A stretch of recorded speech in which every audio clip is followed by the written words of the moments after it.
अस्सलामुअलैकुम स्टूडेंट्स।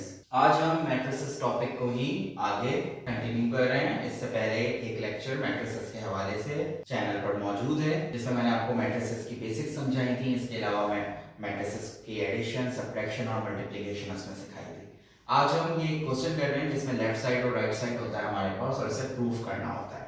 इस क्वेश्चन के अंदर हमारे पास दो मैट्रिसेस हैं, ए और बी, और क्वेश्चन दिया गया है हमें कि हमें प्रूफ करना है A मल्टीप्लाई बाय B का whole transpose is equal to B transpose multiply by A transpose. अच्छा, जो मैं आपको अभी प्रूफ करने वाले स्टेप सिखा रहा हूँ, ये जितने भी प्रूफ करने वाले क्वेश्चंस होंगे इसमें बिल्कुल ऐसे ही सॉल्व करना है।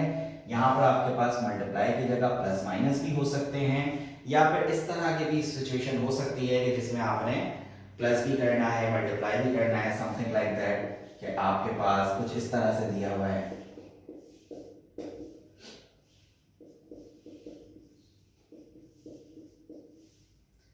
इस तरह से भी मुख्तलिफ क्वेश्चंस आपके पास जिसमें मल्टीप्लाई प्लस माइनस एक साथ दे दी जाए, इस तरह के भी क्वेश्चंस हो सकते हैं।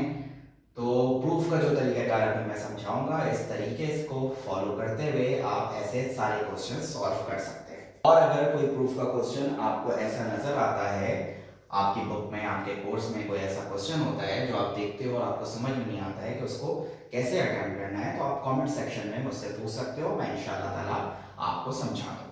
तो चले आए इस क्वेश्चन को हम शुरू करते हैं। सबसे पहले हम लिखेंगे taking left hand side. Left hand side क्या है हमारे पास? लेफ्ट हैंड साइड है हमारे पास a मल्टीप्लाई बाय b का होल ट्रांसपोज। ये हमारा लेफ्ट हैंड साइड है। अब इसको सॉल्व करने के लिए हम सबसे पहले ब्रैकेट के अंदर वाली चीज को सॉल्व करते हैं। तो हम सॉल्व करेंगे a मल्टीप्लाई बाय b।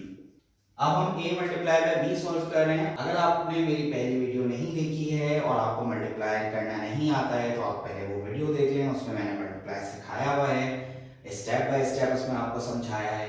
यहाँ पर मैं बहुत तेजी से करूंगा क्योंकि इस क्वेश्चन की रिक्वायरमेंट के मुताबिक मुझे काम ज्यादा करना है। मल्टीप्लाई हम रो और कॉलम करते हैं, तो 1 को हम 2 से मल्टीप्लाई करेंगे और 2 को 3 से मल्टीप्लाई करेंगे। तो 2 1 2 प्लस प्लस बीच में होता है फॉर्मूले का, और 2 3 6। बिल्कुल इसी तरह से सेम यही स्टेप फिर हम सेकंड कॉलम के साथ भी करेंगे, 1 को 1 के साथ और 2 को 2 के साथ। तो 1 मल्टीप्लाई बाय 1 और 2 मल्टीप्लाई बाय 2 4। सेम ये स्टेप जो हमने पहली रॉ के साथ किया था, अब उसको रिपीट करवा देंगे हम सेकंड रॉ के साथ। 2 2 4, 4 3 12, 2 1 2, 4 2 8। a मल्टीप्लाई बाय b की वैल्यू हमारे पास आ गई 8, 16, 5 और 10। अब हमें इसका ट्रांसपोज करना है। इसके ट्रांसपोज करने से क्या मुराद है, ये भी मैं आपको पहली क्लास में समझा चुका हूं, मैं दोबारा बता देता हूं कि ट्रांसपोज करने का मतलब ये होता है कि हम रॉ को कॉलम में कन्वर्ट कर देते हैं सिंपली। ये हमारे पास फर्स्ट रॉ है 8 और 5, इसको हम कॉलम बना के लिख देंगे। ये हमारे पास सेकंड रॉ है 16 और 10, इसको भी हम कॉलम बना के लिख देंगे। ये हमारे पास लेफ्ट हैंड साइड का आंसर आ गया। अब हम राइट हैंड साइड लेंगे। राइट हैंड साइड में हमें क्या करना है, बी ट्रांसपोज लेना है पहले, और फिर उसके आंसर को ए ट्रांसपोज के साथ मल्टीप्लाई करवाना है। यहाँ देखिए बी के ऊपर अलग ट्रांसपोज लगा हुआ है, ए के ऊपर अलग लगा हुआ है, इसका मतलब पहले इनका ट्रांसपोज सॉल्व होगा फिर उसके बाद मल्टीप्लाई करेंगे। जबकि यहाँ पर क्या था कि पहले मल्टीप्लाई करना था क्योंकि ट्रांसपोज होल था, यानी आंसर का ट्रांसपोज था। खैर, हम इनके ट्रांसपोज निकालते हैं। अब मैंने यहाँ पर आपको ट्रांसपोज सिखा दिया है तो मैं वहां पर आपको डायरेक्टली सॉल्व करके दिखा दूं। बी ट्रांसपोज अगर हम देखते हैं तो बी ट्रांसपोज का आंसर क्या आएगा, ये बी की वैल्यू है, तो 2 1 हमारे पास फर्स्ट कॉलम बन गया और 3 2 हमारे पास सेकंड कॉलम बन गया। फिर हम ए ट्रांसपोज निकालेंगे, 1 2 हमारे पास फर्स्ट कॉलम बन गया और 2 4 हमारे पास सेकंड कॉलम बन गया। अब इन दोनों को हमें मल्टीप्लाई करना है। पहले हम बी ट्रांसपोज की वैल्यू रखेंगे,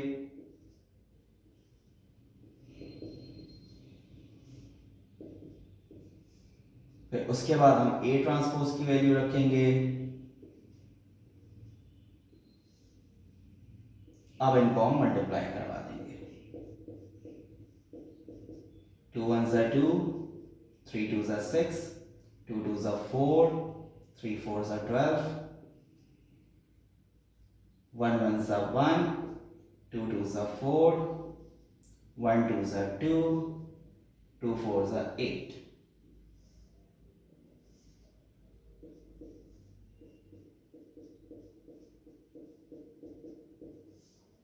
6 plus 2 8, 4 plus 1 5, 12 plus 4 16, 8 plus 2 10. ये आप देख सकते हैं लेफ्ट हैंड साइड का आंसर और राइट हैंड साइड का आंसर बिल्कुल सही आया है। इसका मतलब क्वेश्चन हमने सही सॉल्व किया है। बस अब आप इसके आगे मेंशन कर दें कि left hand side is equal to right hand side, hence proved. अब हम डिटरमिनेंट सॉल्व करेंगे। डिटरमिनेंट्स स्क्वायर मैट्रिक्स से निकालते हैं हम, और यहाँ पर मैं आपको 2/2 के डिटरमिनेंट्स और 3/3 के डिटरमिनेंट्स सिखा दूंगा जो ज़्यादातर मैट्रिक, इंटर और बीकॉम लेवल पर पूछे जाते हैं। तो आए इसका हम एक क्वेश्चन सॉल्व करते हैं। ये हमारे पास पहला क्वेश्चन है डिटरमिनेंट का। ये दो डिटरमिनेंट्स हैं हमें जिन्हें सॉल्व करना है, और ये 2/2 मैट्रिक्स के हवाले से। तो चलिए हम सॉल्व करते हैं। अच्छा, ये यहाँ पर इसके साथ कोई अल्फाबेट लिखा हुआ नहीं था, तो इसलिए मैंने डी लिख दिया है, डी फॉर डिटरमिनेंट। अगर ए बी सी कुछ लिखा हुआ होगा आप उसको वैसे ही एज इट इज करें।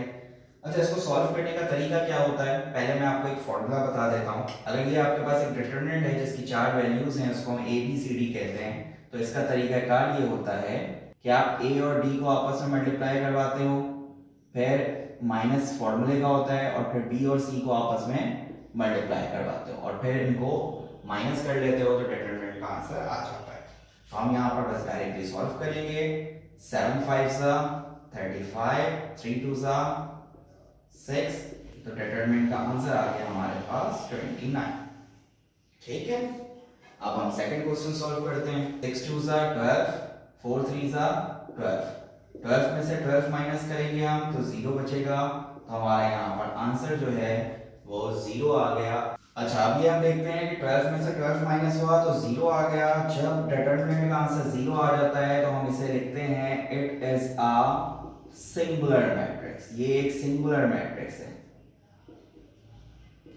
अगर हमारे डिटरमिनेंट का आंसर 0 के इक्वल आ जाता है तो सिंगुलर मैट्रिक्स है, और अगर 0 के इक्वल नहीं आता है तो नॉन सिंगुलर मैट्रिक्स होता है।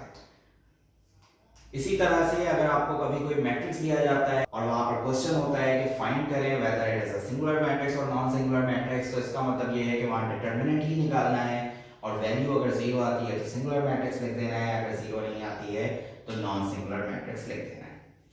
अब हम दूसरी एग्जांपल करेंगे जिसमें हम 3/3 के डिटरमिनेंट को सॉल्व करेंगे। अब ये हमारे पास क्वेश्चन है जो कि 3/3 का मैट्रिक्स है।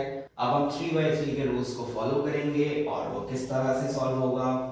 अच्छा, सॉल्यूशन में जब कभी भी क्वेश्चन जो भी आपका होता है सॉल्यूशन में उसको वापस उतार लेते हैं। तो सबसे पहले तो आप सॉल्यूशन में ये वापस उतार लोगे। मेरे पास मुझे इसको दोबारा उतारने की जरूरत नहीं है क्योंकि सामने ही है, तो मैं आपको सामने ही लिखकर सब करके दिखा रहा हूँ।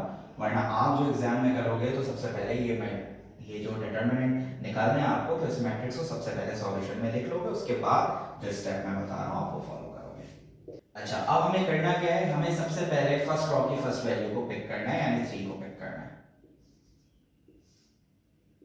और 3/3 का डिटरमिनेंट सॉल्व इस तरह से होता है कि हम 3/3 के डिटरमिनेंट को 2/2 के डिटरमिनेंट में कन्वर्ट करते हैं, और उसी के लिए ये रूल हम लगा रहे हैं। सबसे पहले हमने 3 पिक किया। अब हम क्या करेंगे, फर्स्ट रॉ और फर्स्ट कॉलम, क्योंकि ये 3 जो है वो फर्स्ट रॉ को रिप्रेजेंट करता है और फर्स्ट कॉलम को रिप्रेजेंट करता है, तो फर्स्ट रॉ और फर्स्ट कॉलम को हम स्किप कर देंगे। ये दरमियान की जो 4 वैल्यूज बची हैं, ये जो 4 वैल्यूज आपके पास बची हैं, ये हम यहाँ पर पुट कर देंगे। उसके बाद हम 4 लेंगे, लेकिन हमने यहाँ पर माइनस लगाया, ये फॉर्मूले का है। पहला प्लस होता है और प्लस लिखते नहीं है, इसलिए मैंने लिखा नहीं है।